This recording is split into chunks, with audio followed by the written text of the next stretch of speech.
The Raj Yoga consists of Raj Vidya, knowledge of most supreme power which can never be easily gained.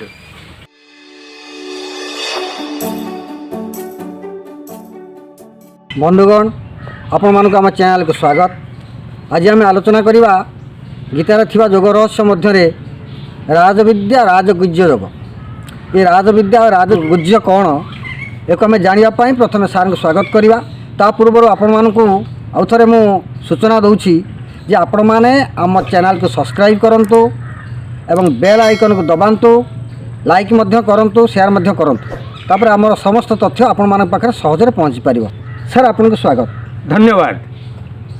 Sir टिके कहे आम तो बहुत कथा आप कहले गीता संपर्क में। भगवान भगवत गीतार विभिन्न प्रकार ज्ञान विज्ञान जोग आत्मसंयम जोग विभिन्न जोग संपर्क से आमको बुझे। तापर आउ गोटे जोग आम आसिक पहुँचले जहाँ ना है राजविद्या और राजगुज्य जोग। टिके सन्देह होची विद्या तो बहुत प्रकार रहा 64 प्रकार विद्या आमर भागवतकार मैंने कहती। तापरे अष्टादश विद्या बोली आपण मैंने जहाँ कहती आम शुणीचु। ये विद्या भितर ये राजविद्या राजगुज्य अच्छी ना ये विद्यार स्वतंत्र भाव में राजविद्या राजगुज्य किसी अच्छी अर्थात ये राजविद्या और राजगुज्य कौन टी प्रथम आमको या बाबद सूचना दिंतु तापर आम आगू जा। ओम श्री कृष्णार्पणमस्तु। समस्त आम चैनल को देखुथिबा भाई भौणी मानकु माँ मानकु पिला मानकु प्रथमे मु स्वागत करुछि। आपण माने आम चैनल समस्त तथ्य मनोयोग सहकार देखंतु शुणंतु।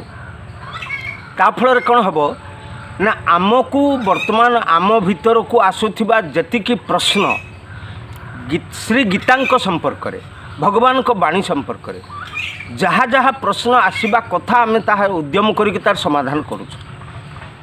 किंतु बेले बेले एमती हुए कहूथिबा लोक ठारू शुणुथिबा लोक मानक मन भितर अधिक किछि प्रश्न आसी जाई थाए। कारण सबु प्रश्न समाधान जने कहिबा लोक एका संगे करि पारे नाही। तबे आपण मानक मन भितर जदि किछि प्रश्न आसीबो बा आसुछि आपण आम नंबर रे व्हाट्सएप नंबर दिया होछि। आपण सेथिरे आमको मध्य प्रश्न करि परिबे। आमर यथासाध्य ज्ञान सीमा परिसीमा भितर आम आपन को उत्तर देवाकू बा संतोष करने को उद्यम करूँ। जहाँफल आम जानबू जे आपण मैंने मध्य श्री गीतांक संपर्क में किसी अनुध्यान करुछंती। आमको शुणापी आप प्रशंसा करने आम बेसी आग्रही नुहे। गीतांक संपर्क में आप ज्ञान लाभ करूँ कि जानतु। हाँ आम कथाटा आप कथा प्रथम वर्तमान आपण मानकु सूचना देवी। आम चैनल परिचालना करुवा रवि बाबू रवींद्रनाथ खंडेई से वर्तमान गोटे सुंदर प्रश्न करिछंती। अष्टम अध्याय सरिबा परे श्रीमद् भगवत गीतार नवम अध्याय आलोचना करने पूर्व से पढ़ी सारी मत वर्तमान प्रश्न पचारुछंती। ये प्रश्नोत्तर कार्यक्रमटा से कहीं नौकरी ए आपण भितर सन्देह आसपारे जे दी जन जाक कहीं प्रश्नोत्तर करुँच। आपण देखंतु श्रीमद् भगवत गीता केवल सृष्टि होइछि प्रश्नोत्तर। अर्जुन को प्रश्न भगवान को उत्तर ये हूँ श्रीमद् भगवत गीतार सारांश। तेणु जदि प्रश्न उत्तर नहब खाली आमे मन को मन गीताटा को एमुल समय पढ़ीदे तार रहस्य बुझीपारू ना। तेबे ये प्रश्न होछि भगवान नवम अध्यायर नामकरण करागला व्यास कले राजविद्या राजगुज्य जोग। आग काल आम पिलादिने आम हर झील फड़ा को गुज्य बोली कहूँ। एबे आजिकली आम शास्त्री साहित्य शास्त्री मैंने गुह्य कहीदे जहाँ भी हो। किंतु वर्तमान प्रश्न रवि बाबूंकर जहाँ आपण मन से आस शास्त्र मानकरे बा समग्र समाज रे जेतिकी विद्या प्रचलित अच्छी शिक्षा कल्प व्याकरण निरुक्त वेद छंद इत्यादि इत्यादि आयुर्वेद धनुर्वेद इत्यादि ये समस्तर परिमाप संख्या शास्त्रकार माने देइछन्ति 18टी किंतु महाकवि सारला दास तांको महाभारत रे अर्जुनंकर शस्त्र विद्या शिक्षा करिबा बेले से कहि देइछन्ति 64 विद्या विशारद होई गले 64 विद्या बोली भी से 64 विद्या बोली कहले। तेबे केतेक पुराण रे आपण अग्नि पुराण रे देखिबे पद्म पुराण रे देखिबे धर्मोत्तर पुराण रे देखिबे 64 विद्यार आलोचना मध्य अछि भागवत भी अच्छी भागवत भी अच्छी तेबे से भीतर को वर्तमान मु जाऊ नाही प्रश्न जहाँ आपण मान आगे ताको आमे समाधान करिबा। प्रथम कथा होची विद्या जहाँ सब अच्छी ये विद्या कौन राजविद्या भीतर को आसीबो नाही कि ना आसीबो नाही काहींकि आसीबो नाही ना ये समस्त विद्या भितर ये गुड़िक सब भिन्न भिन्न प्रकारर विद्या अर्थात आपण ज्योतिषशास्त्र पढ़िबे ताहा ज्योतिष विद्या धनु शिक्षा करिबे ताहा धनुर्विद्या किंतु एमानकर नाम रे राज शब्द व्यवहार है ना जेपरी आपण अर्थनीति राजनीति या भितर अर्थ को आपण करि परिबेनी राज अर्थनीति सरकार तो अर्थनीति प्रयोग करछंती ताले आमे ताकू राज अर्थनीति करि परिबा ना ही परिबनी ता भूल हे जिवो सेही भली एक विद्या अच्छी जार नाम होची राजविद्या एवं सेही राजविद्या जेतेबेले गोपनीय होई रही गला तार उन्मोचन हो न पारिला ताको उन्मोचन करने भगवान कृष्ण वर्तमान सखा अर्जुन को सहायता देले तेणु ता ना हला राजगुज्य।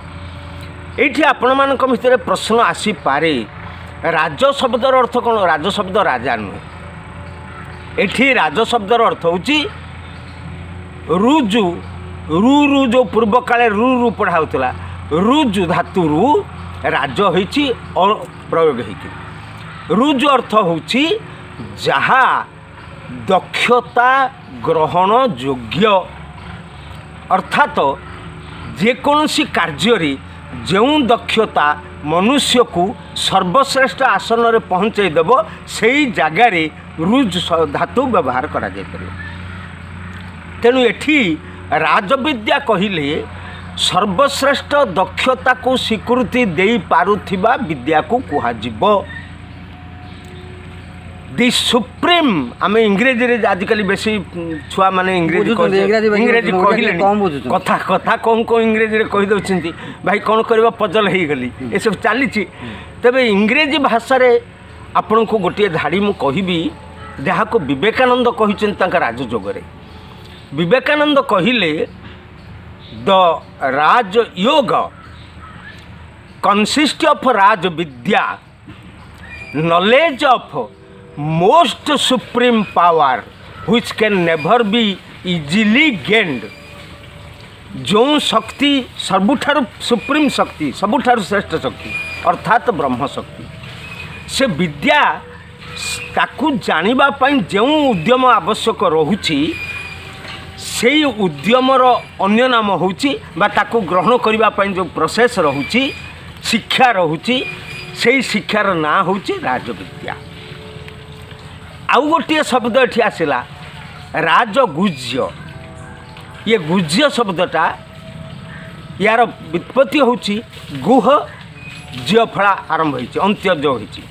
गुह कहिले आपणक भितरे बाहरे चतुर्पार्श्वरे समग्र विश्वरे एभली किछि पदार्थ अछि जहा स्वतः लुप्त अवस्था रहुछि किंतु सचल ता कई देखिपारे ना सी एते गुज्य एते गोपन ता कई देखिपारे कि भारी शक्तिशाली ये हूँ गुह शब्दर अर्थ सबुठारु शक्तिशाली शक्ति रक्षा करिपारुथिबा एक तथ्य। ये मुझे सरल भाव में गोटे धाड़ी कहीदेवी आप बुझीपारे। अच्छा आपण मैंने माँ मैंने भाई मैंने समस्ते कहतु मुझे बर्तमान आपण मानू कहि भाई आपण मैंने मत प्रश्न करने पूर्वर 5 किलोग्राम पवन आंजुला धरिकी आसबे किए ताकू धरिकी पारिबो गोटे ग्राम सूर्य किरण आपण आंजलाରେ धरिकी मते दियंतु किए धरी पारिबो तार कारण होची यह एक संपूर्ण भाव में आधि भौतिक आधि दैविक आध्यात्मिक शक्ति ने सबुठारु वरिष्ठ आध्यात्मिक शक्ति बा परम ब्रह्म शक्ति जहाँ संपूर्ण लोप हैला भलिया जना पड़िले मध्य ताहा प्रकाशित हेई पारिबो। एइथिपाई भगवान एठी कहिले जदिओ ताहा लुप्त भली जना पड़ुछि किंतु ताहाकू गोपन करिके रखा जाइछि एबे मु तम आगे सखा ताकू खोली देबी। अर्जुन पचारिले कहले सखा राजविद्या राजगुज्य याकू आपण बुझेइबे जे गोटे कथा मते आपण कहंतु या सहित ये राजविद्या राजगुज्य को बुझा कहले कौन करने को पड़ो। भगवान उत्तर देले कहले सखा ज्ञान विज्ञान सहितम आगरू मु ज्ञान कही विज्ञान कही ज्ञान विज्ञान सहित्यं जज्ञात्वा मोक्ष से शुभात। जो मानक पाखरे ज्ञान अच्छी जो माने विज्ञान कौन जानीगले से माने जदि मोक्ष कौन जानिबा पाई चाहिए ये मोक्ष शब्द माने आपण माने मोटे विभ्रम रे पड़िबेनी। मोक्ष शब्दर अर्थ जदि कहीं पचारे वर्तमान मु अनुभव कलिनी रवि बाबू कहले ए कथाटा बारंबार आपण कहउछंती मोक्ष मोक्ष पुणी कहउछंती नाइ मोक्ष ने पुनर्जन्म अछि से कथाटा हम बोले मोक्ष शब्द मोक्ष से शुभात जो से कहिले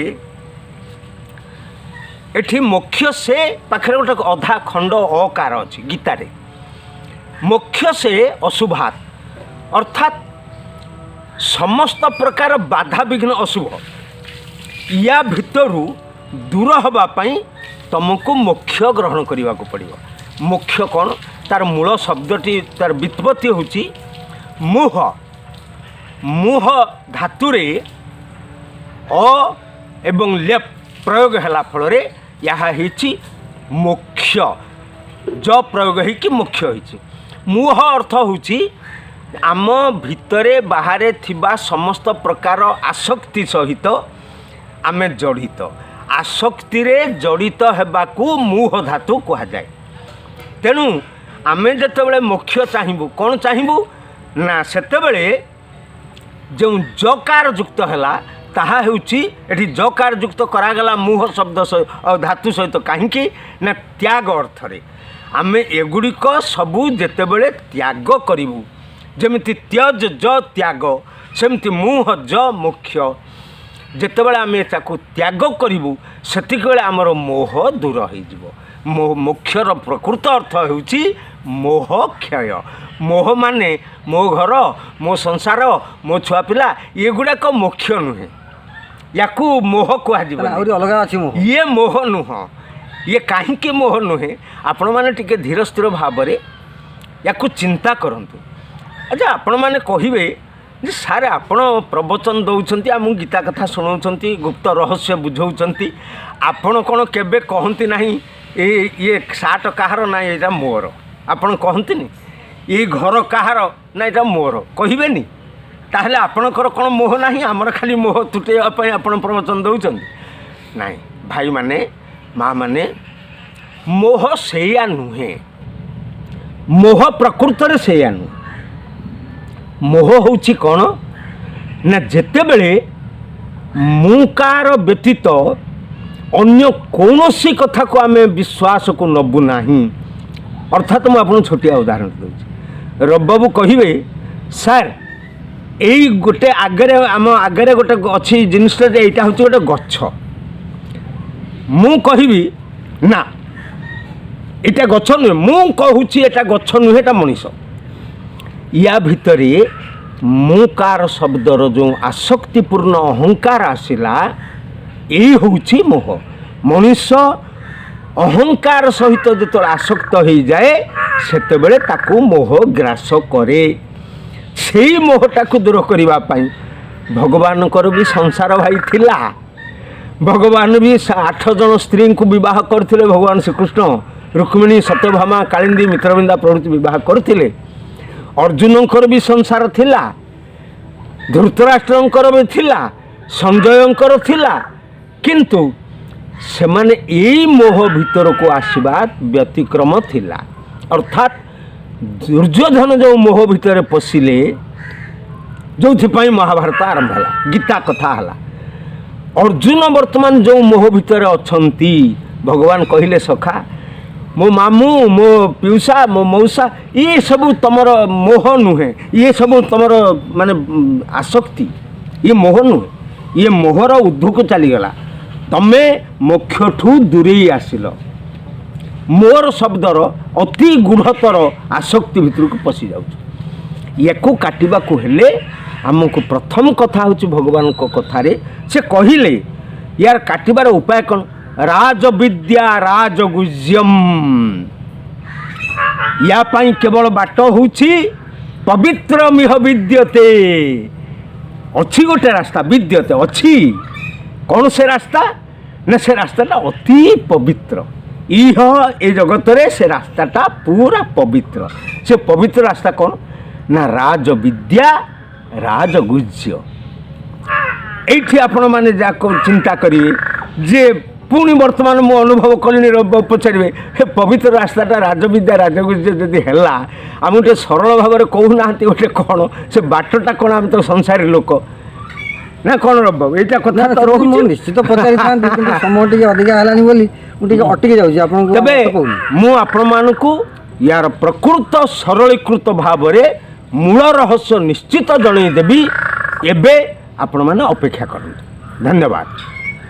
ହଉ, ଆପଣମାନେ ତ ଶୁଣିଲେ ଏତେ ସମୟ ସାର୍ଙ୍କ ପ୍ରବଚନ, ଆପଣମାନଙ୍କୁ ଧନ୍ୟବାଦ, ସାର୍ଙ୍କୁ ମଧ୍ୟ ଧନ୍ୟବାଦ। ଅପେକ୍ଷା କରନ୍ତୁ ୟାର ପରବର୍ତ୍ତୀ ଅଧ୍ୟାୟ। ଆମେ ଆପଣଙ୍କୁ ରାଜବିଦ୍ୟା ରାଜଗୁଜ୍ୟର ଅଧିକ ରହସ୍ୟ ଆଣି ପହଞ୍ଚାଇବୁ ଆପଣମାନଙ୍କ ପାଖରେ।